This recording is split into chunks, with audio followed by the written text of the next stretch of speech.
నమస్తే. నేను doctor Ajith Kumar, pulmonologist and intensivist working at Ashwini hospital, Yellareddypet.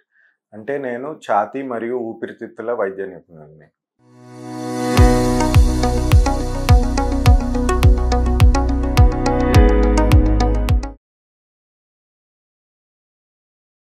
TB వ్యాధి అనేది పేద మరియు దిగువ మధ్య తరగతి వాళ్ళకి ఎక్కువగా రావడానికి కారణాలేమిటి? సో, ఇది పేద, దిగువ మధ్యతి తరగతి వాళ్ళకే వస్తుందన్నది కేవలం అపోహ. ఒకసారి మనం చూసుకుంటే రెండో ప్రపంచ యుద్ధ కాలంలో ఈవెన్ పాశ్చాత్య దేశాల్లో కూడా టీబీ అన్నది చాలా ఎక్కువగా ప్రబలింది. దానికి కారణాలు ఈ ప్రపంచ యుద్ధ కాలంలో జనాలందరూ కూడా బంకర్స్‌లోకి వెళ్ళి క్రౌడెడ్‌గా నివసించాల్సిన అవసరం రావడం.